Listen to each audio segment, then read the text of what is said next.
Okay, and we're back. And rather than change my screen, I got a periodic table to put in front of me. All right, so now we're looking at sodium. So we know sodium is in one, 2, 3. It's in the third row. So because it's in the third row, you know that everything before that is filled. So when you're looking at your periodic table, you know that the first row is filled. So you're going to go 1s2. The second row is filled. 2s2 plus 2p6 is filled. And now it's in the third row. And so because it's in the third row, you're going to look at, this is where all our valence electrons are.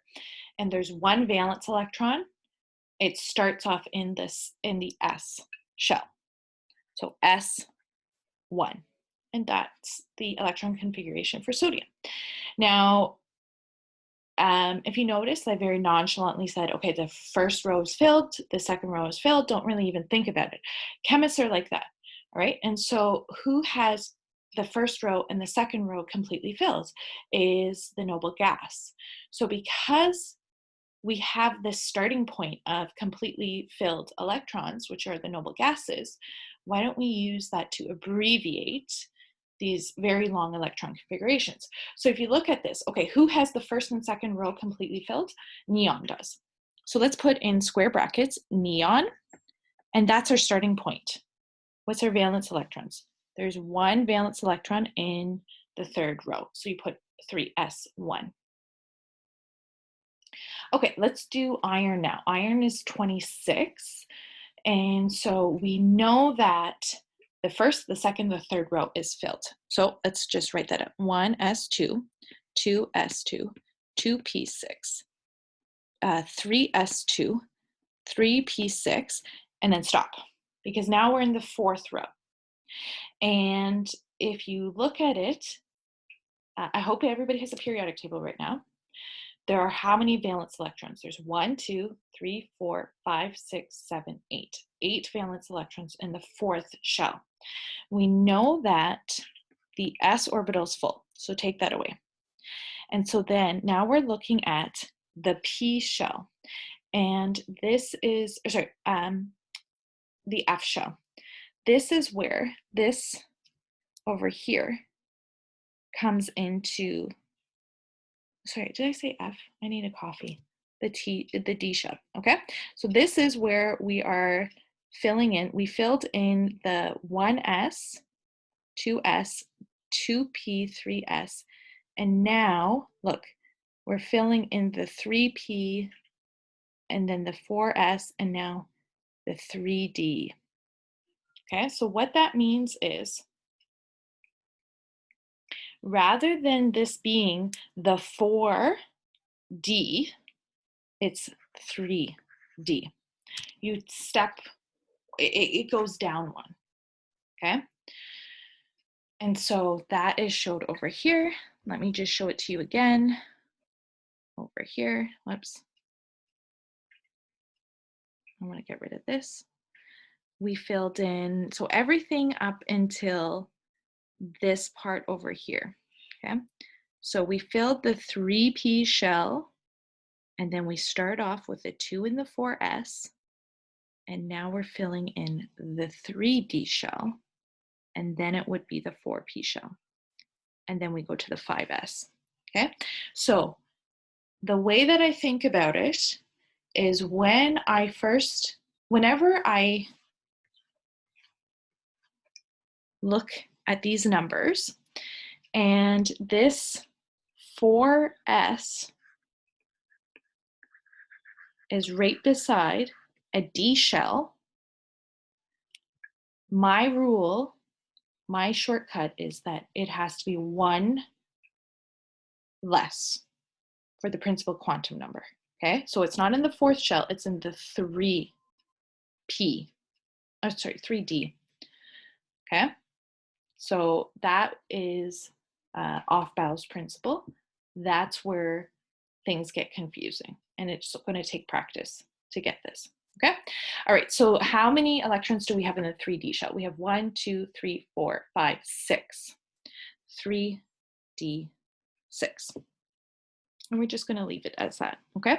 Because Hund's rule, you always have to think about what's going on here. Well, the S electrons, they're paired up, and then the D shells, we have one paired electron and then 4 unpaired electrons. And there's no other configuration that has less paired and more unpaired electrons. We're just going to leave it at that. Okay, and so again, this is really long. How are we going to abbreviate it? We're going to abbreviate it with who is the, okay, so we have the first, the second, and the third row are completely filled with electrons. Which noble gas has that? So we're going to go to the third row, and that's going to be argon. Argon is the noble gas that has the 1s, the 2s, 2p, 3s, 3p, all of them filled. So we start with argon, and now what are we going to do? What's left over? What's the valence electrons? 4s2, and then 3 d6. Okay, now try these ones on your own, and then I'll post the answers to these afterwards. And let's just, write the abbreviated electron configuration. Let's just do, these ones a little bit easier. So I'm going to do a couple of them. So let's look at cobalt. Cobalt is number 27. We're going to move backwards. You never move forward to find your, the closest noble gas. Okay, so cobalt is 27.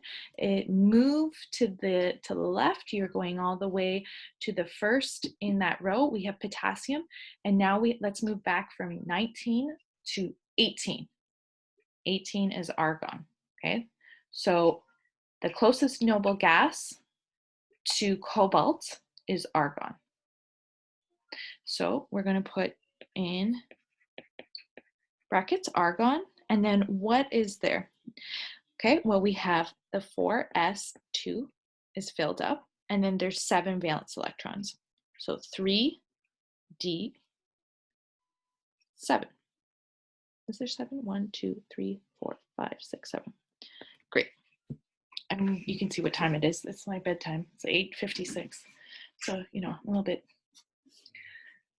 bad at this. Okay, so let's do the next one. Silver. Silver is even further down in the periodic table. For silver, we still are in the F orbitals, so we don't have to worry about that.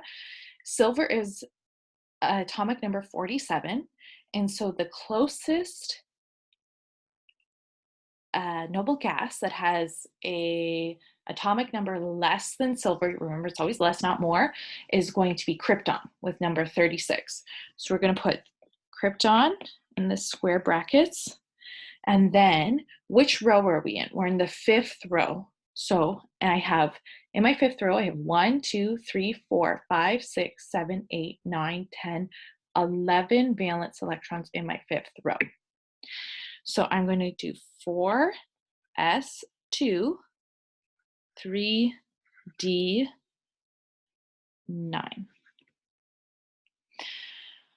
Okay, and now we get to our first exception. Okay, so this is based off of Hund's rule. So think about what's going on here. Is that we have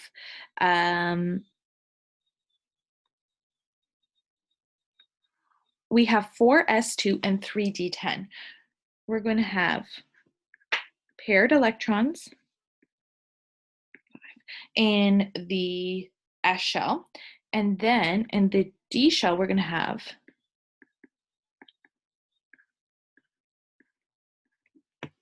we're going to have 4 paired electrons and then 1 unpaired electron. Now this is 4s, and then this is 3d. What happens here is, because if you're looking at this, So we have 4s and then 3d. It is increasing energy, but this one is going to be promoted to this spot, to this spot here. And so the atom would rather have its D shell completely filled rather than have its 4s shell full and the 3d shell incompletely filled. So whenever you have, these are the two scenarios, okay? So in this case, you would have 4s2, 3d9. This is going to change to 4s1, 3d10. The atom is happier with a full D shell and a half-filled S shell than the previous configuration with a full S shell and an incomplete D shell. Okay, and it has to do with, this is actually a lower energy state because the paired electrons are in a lower energy state.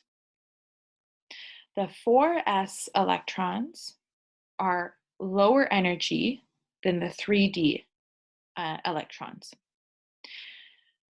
If the 4s electron is promoted to the 3d shell and then it's completely filled, now the atom is in a lower energy state. So this one here with a half-filled 4s shell and a filled 3d shell is in a lower energy state than this configuration. And it's because these 3d electrons are in a higher energy state than the 4s. The whole thing with nature is it always favors atomic configurations. It always goes from high energy to low energy. And so that's why this configuration over here is favored. And we know this. Have a look at what is silver's only charge, only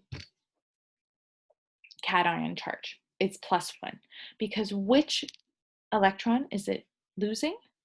It's losing this one right here. And so if it loses 1, it's going to be +1 charge. And I know this is a very roundabout way for me to explain, but basically whenever you see 4s2 3d9, you have to change it to 4s1 3d10, and it's lower configuration. The other time you'll see that is if you have 4s2 3d4. And so if you think about this,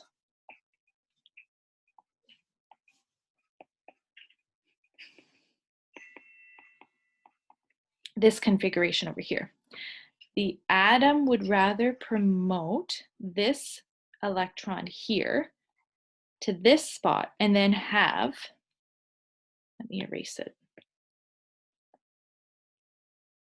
and then it will have the 4s and then the 3d, all of the orbitals half-filled. That is a lower energy state than, so here, let me write it out. This drawing here is this configuration, 4s1, 3d5.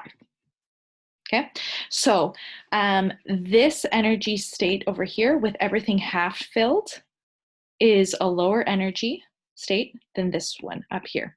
Again, this is all based off of Hund's rule. And who is an example of this? So let me see, that would be manganese. And manganese, if you look at it, it has a bunch of different electron configurations, and 4+, 2+, 3+, 7+. That's because a lot of stuff is going on there. Okay, but anyways, this is based off of Hund's rule. All right, so back to silver. What I'm trying to say about silver is that its electron configuration is krypton, 4s1, 3d10. All right, let's try one of the really hard ones, radium. I think radium is, oh, radium's all the way down there. That one's actually pretty easy. Lawrencium, 103. So this is atomic number 103. So who is the closest one to lawrencium? It's radon. So radon is Rn, and we're down into the very deep parts of the periodic table where, we don't really talk about it too much. All right, so it's in the 7th row, so you know that it's going to be 7s2. And then, so let's look at up here. So I just filled, where am I? I'm up here. I just filled 7s2. Who am I going to fill in first? 5f and then 6d. So I'm going to go all the way down here. So it's radon and then 5f. How many electrons are in the F? It's 14, and it's all the way at the end. So you go 1, 2, all the way down, there's 14. So we don't even go into the d orbital or the p orbital for lawrencium. Okay, so let's look at determine what elements are denoted by the following configurations. I'll teach you guys a little bit of some tricks. And so when I'm looking at this, everything that's filled, I just disregard. So all this is filled, so I don't even care about it. Then I look at these two are 3. You can't go for always with that, because remember, the D and F orbital, you take a step down.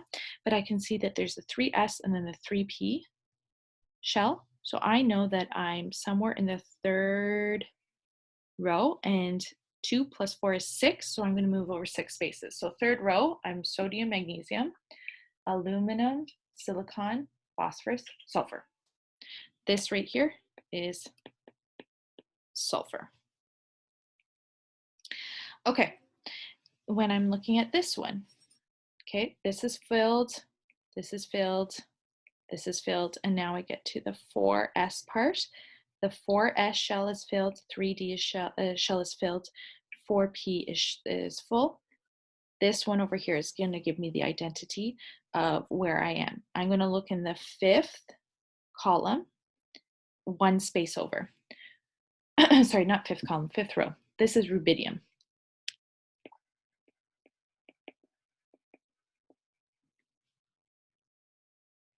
Okay, and then determining which of the following electron configurations are not valid. Have a try at these. I'm going to do the solutions for this right now, and then I'll post this document, but hopefully this helps not confuse you more. And I hope it helps you understand this more. And if you have any questions, please comment on the Google Classroom post, and I'll try to help you guys as soon as possible.